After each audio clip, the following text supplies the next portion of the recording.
Welcome. Speaking from the shadows. Every color has a voice. I'm Shan. And I'm Franklin. Do you want to do what got us fucked up and then go into the topic? Because I like that idea. Because let me tell you what got me fucked up. Work. Work always has me fucked up. Period. Clients. Tell the people what you do.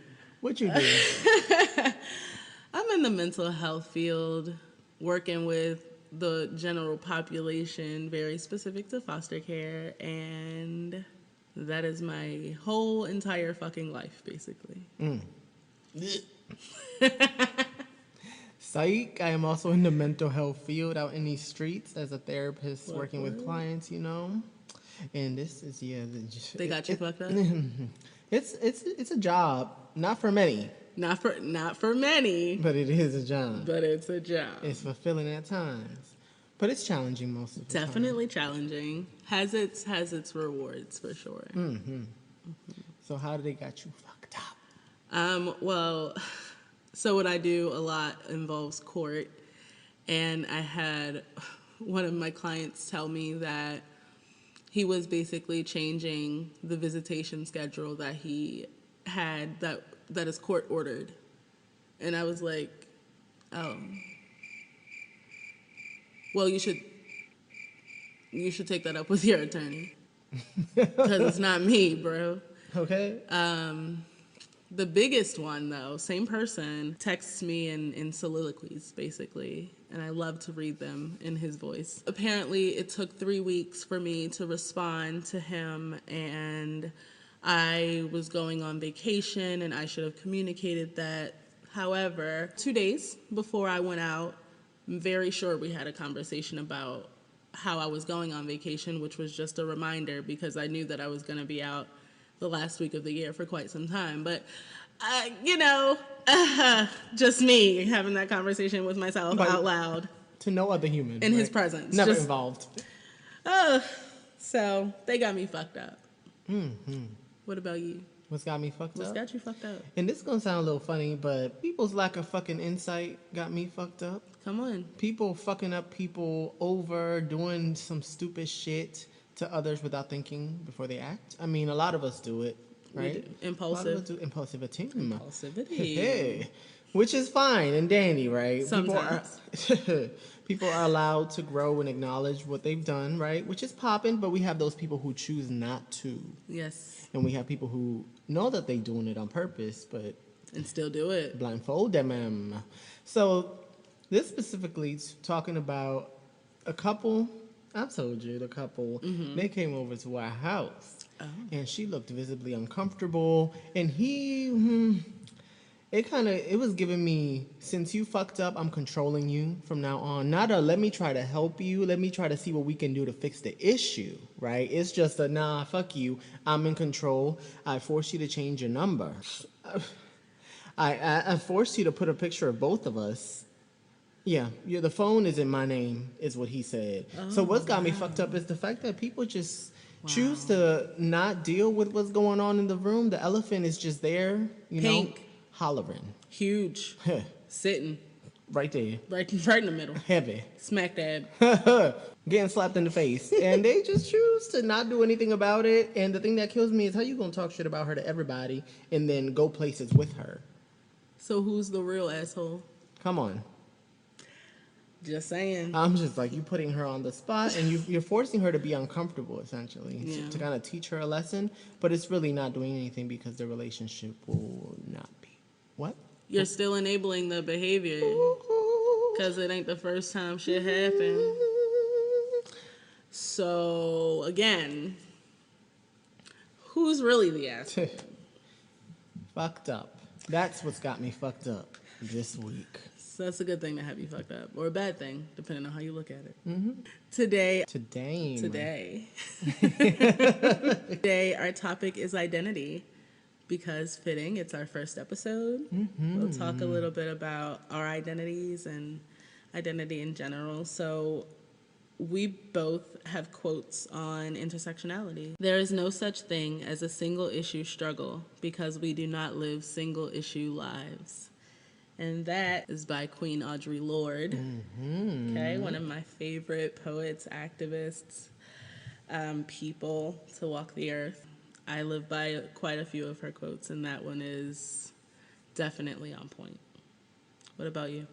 So my quote is by Kimberly Williams Crenshaw. It's not about supplication, it's about power.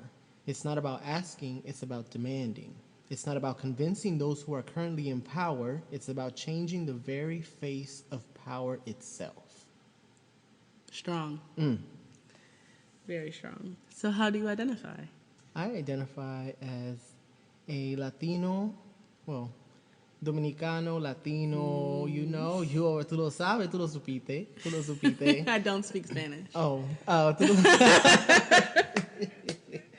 lo... No. But no, yeah, I identify as Latino, I am Dominican, and I am queer, I identify as gay. Yeah. Cis. Yes. Cis. I mean, gender is evolving, so maybe cis tomorrow. I mean, maybe identity will evolve. some androgyny in there for sure. There you go. Woo. Okay, so you're good. That's like your elevator speech of identity, I guess. Yeah. Okay. So my identity has definitely grown over time. I identify as a Black, queer, non-binary person with mental illness. Yes. Yeah. See, it's that last one for me. It is an identity. It is. It's a part of my identity because it impacts so much of my life. It can't not be a part of my identity for me. And this isn't for everyone who has the same or similar struggles that I have, right? It's a very, very personal choice whether or not you identify with your diagnosis, and then absolutely if you have that as a part of your identity or not. But for me, and especially recently, it's a big, very big thing. I did not also say fat, but it's in there. It's in there.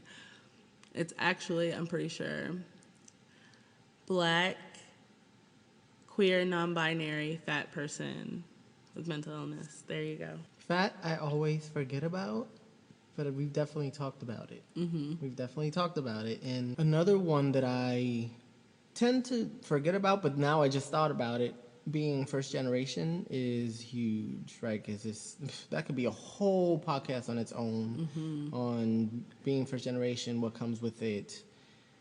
And you had said something. You described it away before. Did I? You did, like bridge. You used something. Yeah. Do you remember? No. But I get you. I think maybe it was a bridge connecting like the world where you come from to the world you or are trying to assimilate to, something like that. Yeah. And another one that I don't tend to bring up is someone who has curly hair. Yeah. Especially when thinking about like Latin America, the value of hair, and that's a whole other thing. Listen. So much you can dive into with identity. So I do have a couple of questions to fuel some thought, and you don't know what these questions are. No, I do not. And I forgot what they are because I wrote them a month ago, and you know how my memory goes. How much of your identity is connected to other people? How do you interpret that question? I'm curious. You know, I instantly think of how your identity links you to others, right? Or how your identity allows you to lend certain parts of you, lend certain services, right? Because you have access to something that they might not have access to, or you might have an understanding of those identities in a way that they don't. And something else that I think about is even labeling your identities. And when I think of Spanish-speaking individuals who they just live within identities, but don't label them. It's not something that's a norm. So that's what I link that question to. Yeah, that's interesting. I'm very curious to know your answer to the question now. We can start with the queer identity. Yes, okay. A lot of my friends are queer individuals or queer accepting individuals. what have you, right, within the spectrums that we speak of. And I think that it fuels the relationships that I have. Mm-hmm. And there's a level of understanding and comfortability that comes with it, right? Yeah. Because when I think about being in a queer space with other queer people, we get to vibe the same. We get to have similar understandings when it comes to our struggles as queer people in the U.S., or also the fact that we all went to the same university, Right. And what we experienced there, because I think we all flourished and developed our identities. At least it felt like that to me. Did it feel like that to you too? That is exactly my path, for sure. Tell me. I mean, college did a lot for me, and that is also when I started my journey with mental health. And I was going to say getting help, but that's not really an accurate portrayal of the story. I was handheld into help, rightfully so, because I was definitely on the brink of getting kicked out of college. First semester was not a great time. Wonder why? So I was severely depressed. Oh, wow. Huh. And I was fine pretending like everything was okay because that was what I was used to, and it had gotten me that far, right? Wrong. So one of my mentors asked me one day, like, what was wrong, or if I was okay, or something of that variety. And I was like, yeah, I'm fine. Like, I'm okay. And he looked at me, like, square in my face and was like, I know you're not okay. And I was just like, oh, no, uncomfortable, trying to, like, I'm a fan of escapism, so I really wanted to escape the situation, but I couldn't. There was no escaping that. And he talked to me about the counseling center on campus, and he's like, this is the number, this process, call and make an appointment. And he's like, are you going to call? And I was like, yeah, I'm going to call. And he looked at me and he's like, let's call. Yeah. Okay. He said, I know too well. So that was a big part of that. And even before that, let's go back to like end of high school. The last 2 years, junior, senior year, I was starting to burgeon as a little queer bee. And I was like, I don't have a label. I just like who I like what I like, and that's me. And then that developed into queer. And I was like, okay, yeah. And overlapping with that, I started to have a lot of gender feelings. And this is earlier on when Tumblr was flourishing. And in my drafts, I have this from like 2011 or 2012 or something. And it was like me being confused about my gender and how I was feeling. And there were a lot of like advice pages, and I'm pretty sure some of them are still around. But it said, I asked a question, or someone else asked a question, like, how do I know if I'm trans, or how do I know if I'm not cis, something like that. And the person's like, if you're questioning it, it's likely that it's worth exploring, and you're most likely not cis. But it's a thing that you don't really know until you explore a little bit. And I don't think there is nearly enough room in the world for that, but whole other thing. In summation, college did a lot for me. Undergrad really developed me a lot. Yeah. And I had a lot of firsts in that, from 17 to like 23 when I graduated, or I was 22. A lot happened. And that was my young adulthood. So I agree. I grew a lot in university, undergrad. Yes. Same for me. Growing up and being, well, I think of high school, right?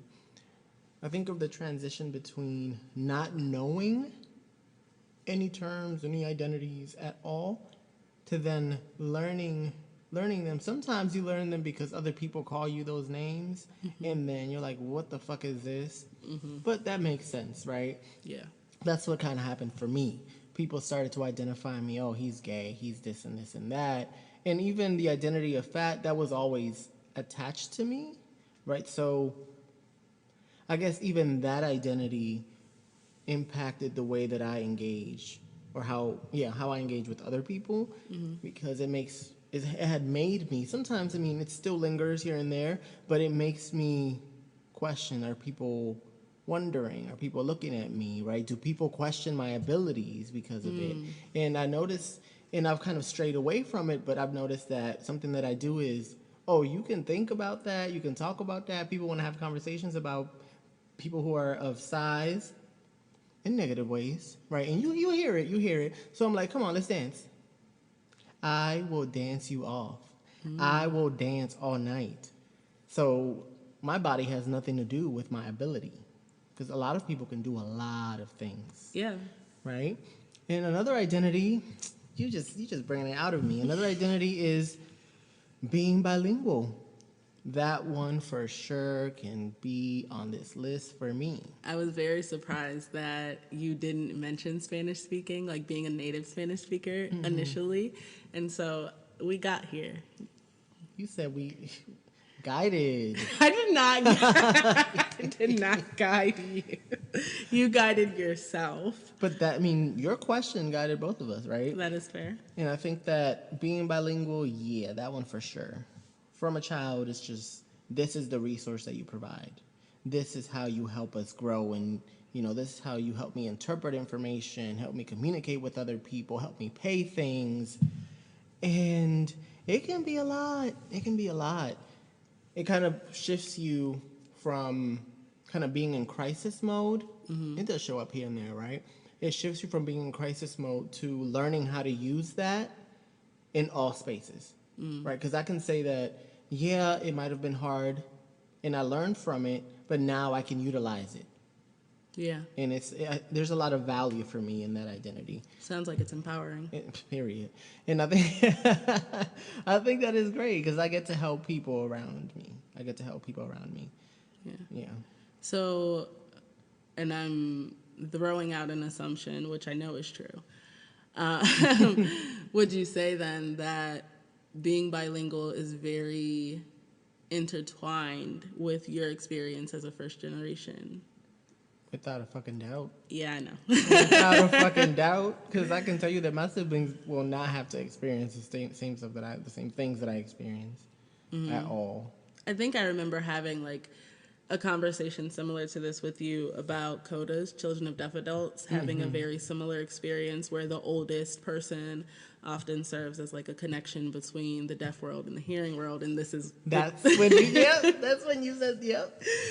Being the bridge between the deaf world and the hearing world, and they are responsible for a lot of the information that their parents get, which is, as we know, unfair to children. However, historically and even still, it tends to fall on the oldest, right? And then the other siblings to come behind usually get to live more of a unentangled life in that regard of like responsibility. And in that process, some may end up losing a lot of things that they might not understand the value of at the time. In culture or in language or both? Both. Yeah. And it's always evolving. It's always evolving, because I think of even now, right? Living in a multi-generational home and still being the oldest, can't escape it. So still being the oldest and having to even help them communicate amongst themselves. Yeah. And then now we add the layer of the other identity of a therapist. It's like, whoa. New level. A whole another level, because now you see the generational trauma and how it shows up, and you're like, how do I fix it? I want to fix it. But sometimes you just gotta let it be. Yeah. It just makes you hyper aware of it.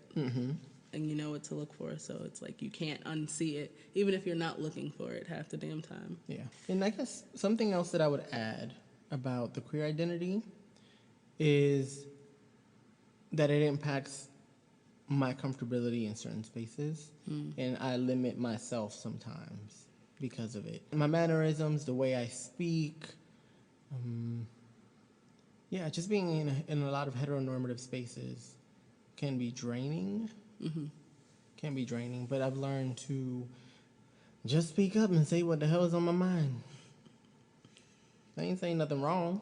Right. I'm saying the facts? The facts. The truth. 100%. So you would say much of your identity is tied to other people. Oh, yeah. That's what it sounds like. Oh, yeah. Yeah. Is there any of your identity that you've shared up to this point that is not solely connected to you individually, but does it feel more like your own rather than a community identity, if that makes sense?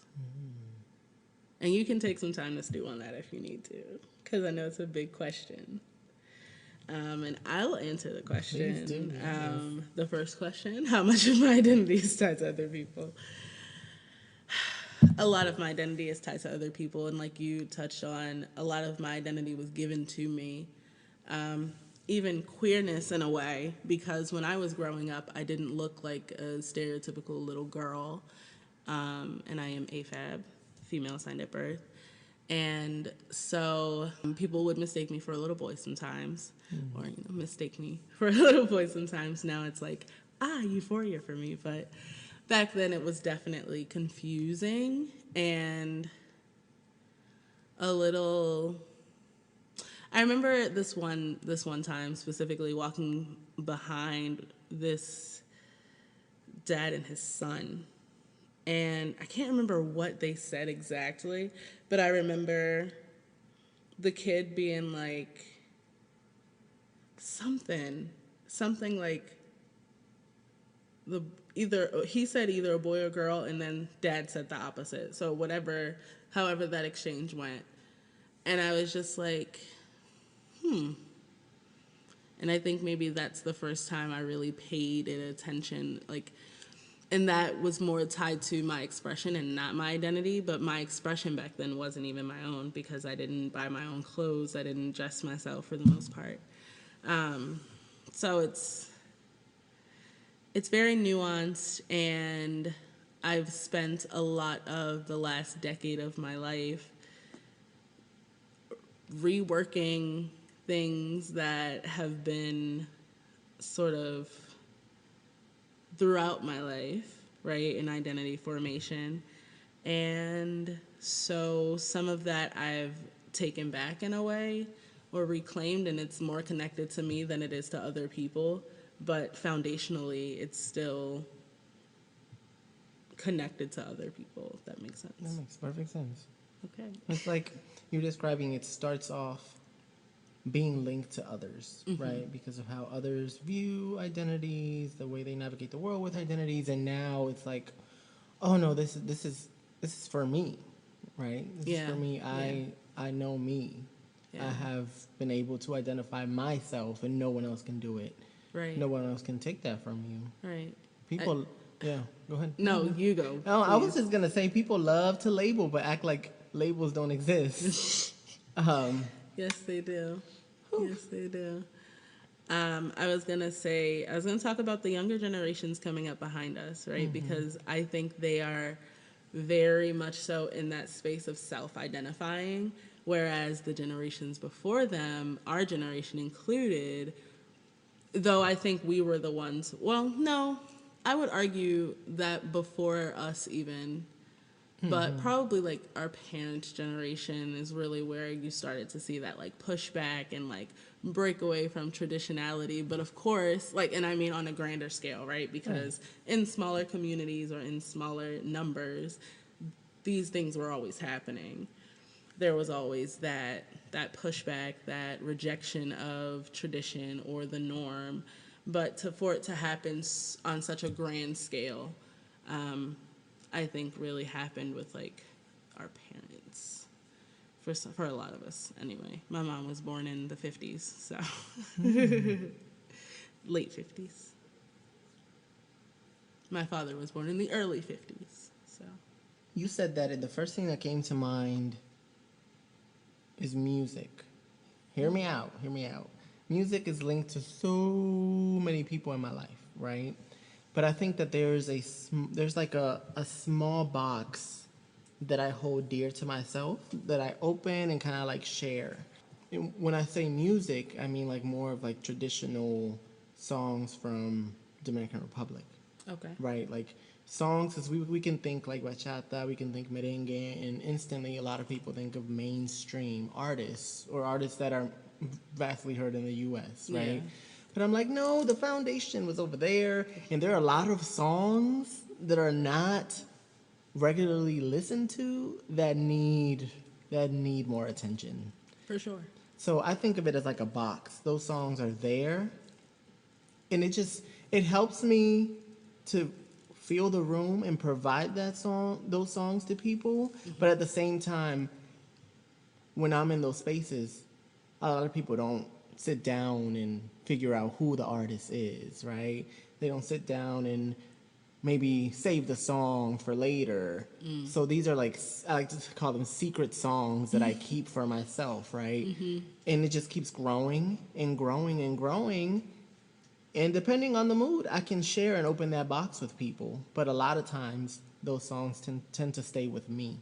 And they tend to connect to a lot of how I do things, how I shift my mood, how I dance, a lot of rhythm. Oh, so good. Yeah, that's the one that struck out for me when you asked me that question. Cool. That's awesome. Thank you. That's very rich. Very rich response. Up to this point in your life, are there stages or phases of your life where you can point out moments of great growth and development? And we touched on this a little bit, right? Because young adulthood and in college. But I guess before then, did you have any like very crucial moments that inform who you are today? I do have a question for you specifically, but I am going to answer. One of the stages in my life that stick out, it's really one age, and it's 8. And it is a very specific time in my young 8-year-old life where I experienced great loss and tragedy, all in a very short period of time. Very traumatizing, and young me did not get what they needed, unfortunately. So it left adult me to do a lot of work. But it definitely informed who I am and how I navigate relationships, and it definitely plays a role in the fact that I do not like to lose people from my life, and I am very slow to let go. And I'm not touching the rest of that with a 10-foot pole. I'm just going to say it and leave it there. Well, I mean, you got it all working in my mind now. You got it all working in my mind since you were talking about relationships, right? It makes me think about, and maybe your question is tied to this because something in my soul is screaming, right? Maybe tied to, I guess, worms. It's hard. Worm. Words are hard. Yeah, I guess abandonment, rejection, from a young age. How I navigate spaces, how I second guess myself at times, how I question my value when it comes to, my abilities, my talents, and maybe not feeling like I'm 100%, enough when it comes to that. And I guess it's even seeped into my queer identity, in certain spaces. Am I allowed to do this? Will I be ridiculed? And this is younger me, right? And when I say younger me, I mean like early adulthood, because me now at 26 is not me at 22. No, because when we talk about earlier memories, what are those? Growth, okay. I don't have a lot of those. In summation. I think that me being abandoned at a young age by my father definitely impacted my relationships with cis men now, right? Cis Latin men especially. The way I engage myself with the space. You know what's funny though? That cat ain't hit that space bar once. Not once. Oh, snoot. He said, oh, is this a laptop? It's basically a part of the bed now.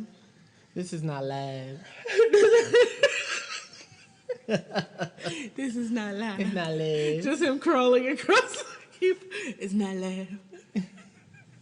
I don't care, man. I have to get to the other side. So yeah, just the connection between my insecurities because of that and how I foster healthy relationships with men. And that's not exclusive to cis men. I said cis men before, but it's shown up with my relationships with a lot of different types of men. Yeah, and the way I give and receive. Oof. You've touched on a lot that I didn't even think about originally when I was answering the question. You touched on abandonment, right? And I have some great history there as well. And that happened even before I was 8, but I treat 8 as the pinnacle age because for me, 8 is when I lost 2 very significant people from my life and to death specifically. So that has framed how I hold myself in relationships. But so has being left by choice, right? By both of my parents in different capacities. So there's a lot that has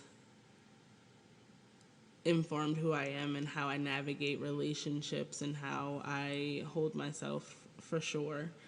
And you touched on something which I feel called to respond to in my soul, if you will. Being left, right, and feeling like I'm not enough or like I'm inadequate. And so because of my inadequacy, people have chosen to leave. And so those underlying feelings of inadequacy have snaked their way through my life to current, to present. And definitely still growing in that and from that, but it is definitely a stage or a phase events that I can point to and say, I am who I am because of this, you know? Yeah. And I didn't have that before you said what you said. So see, and that's the point it is, right? Yeah, that's the point, interaction. And I'll add one thing, and we're going to break the fourth wall real quick, right? Because we have to acknowledge that there are beautiful humans that will be listening, hopefully, right? Hopefully. Yeah, they'll be listening, and just for them to know that, yeah, we talking real shit because a lot of us go through this. Yeah. A lot of us have goals that we feel like we're not meeting because of that voice in our head that's like, nah, bruh, you're not good enough. Right. Nah, sis, you're not doing enough. And that shit right there. There's something that I heard from a YouTuber that I follow, Tariq Ali. Tariq Ali, he is a black queer man out in these streets living his best life, trying to be a screenwriter in LA. Yes. And he talks about all the trials and tribulations he's had to go through. So I bring that up because he said you wouldn't be in a friendship with someone who would bring you down and who would tell you that you're not enough and question your abilities, right? So why do you do that to yourself? You know, it's funny. I say, what would you tell someone who said what you said or who told you that they were feeling how you felt? What would you say to them? And if you can say that to them and you can be compassionate with them, turn that inward right to yourself. And that's actually a lot of what I've been saying to myself, because self-compassion is a work in progress for me. So I'm trying to turn a lot of that compassion, that recognition, that empathy inward towards myself, because why do we afford other people space to make mistakes and grow and change and not give that to ourselves? And now sometimes we do need a firmer hand, and other times we need something a little softer and a little more nurturing. And a lot of us do not know how to give that to ourselves. Okay, come on, therapist. I'm just saying. You got the degree. I did. I got the license. You got that. Okay, so my question has to do with, or my sub-question, because I wrote it down, has to do with changing culture from the Dominican Republic to the U.S. And like that time in your life, has that informed who you are? Do you even remember that? Because I know you were very young. I don't. I went to school. Yes. I don't remember. And that's okay. All that is left of those memories are photos. My mom used to style me, okay? Yes. Not that it has anything to do with this, but I guess... It has everything to do with this. Identity, okay? She had you popping from a young age. Listen, and you are still here with the fashion. Cut it out. Cut it out. Rita set you up for success, okay? She did, and then I set her up for success, too. Yes. Fashion Nova and ASOS. Okay. Sponsor us. Please.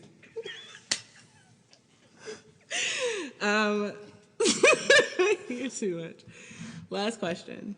What is your favorite / most sacred / treasured identity? I mean, I'm going to sound like a broken record. Let's hear it. You know. Let's hear it. Tú sabes. You know. Tú sabes cuál es. Tú sabes lo que es. You know what it is that I'm saying. It's definitely being Dominican. Yeah. Right. And that's the umbrella, because under that is language and all, even the food. Like, if I always say, if I'm born again, it has to be the same country for me. It really does. I love that. Yeah. I love that. What about you? I always go with the difficult ass answer, because I am who I am. And I won't say all of them, because that's a major cop-out, and I won't do a major cop-out answer. I'll just do a minor cop-out answer, because I do have more than one. My blackness is undeniable. Period. Being fat, undeniable. And it both those things, because they are so visible, inform how I navigate spaces before I even open my mouth. Yes. And for that reason, queerness asterisk, because I don't always have the look of what people think queerness looks like.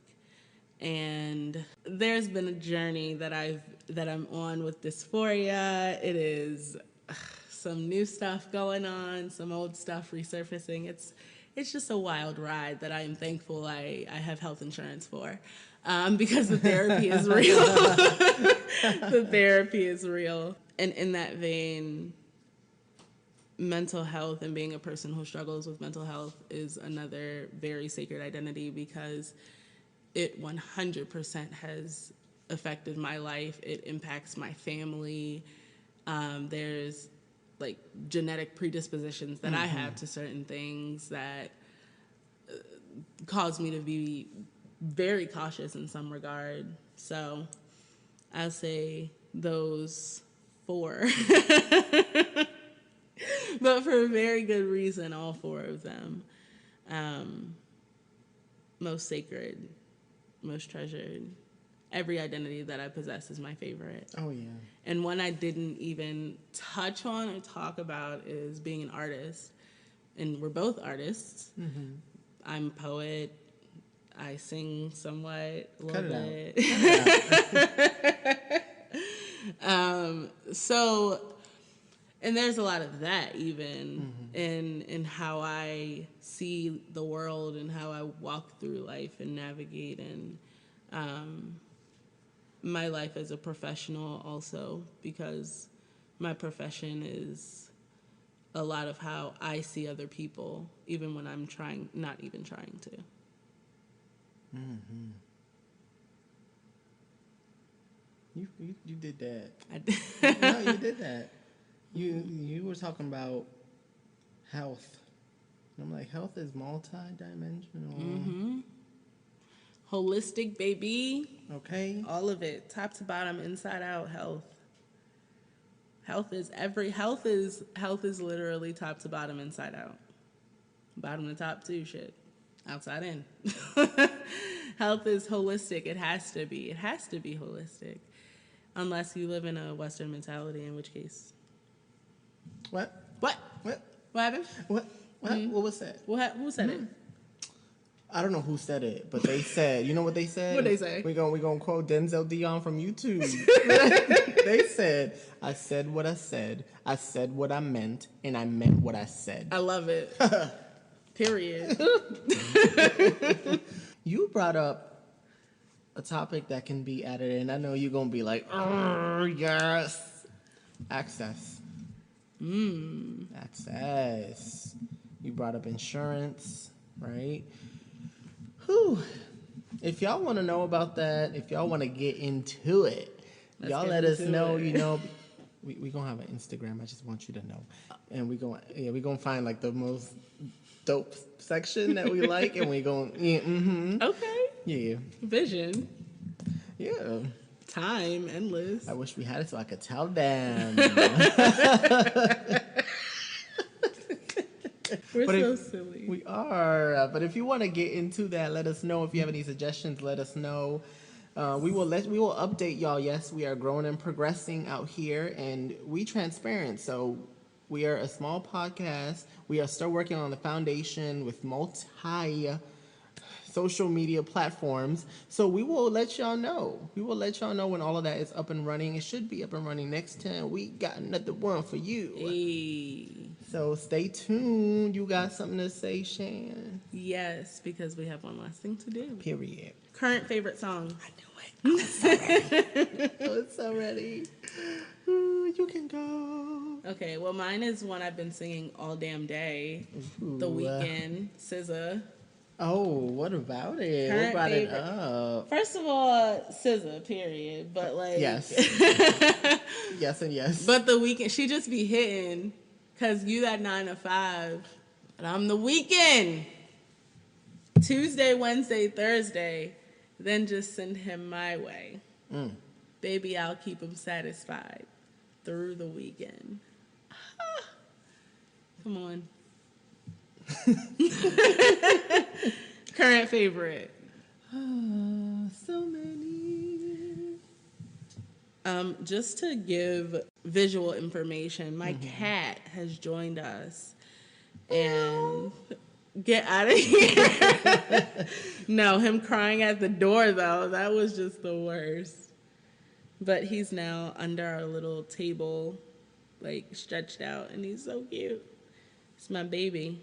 So it's either going to be Mark Anthony with Mala, because when that song just... So good. When it came out, I was like, okay. Hits. Okay, he just does it. He just does it. Whew. Or one of the artists that I love who passed away like maybe 3 years ago, if not 4.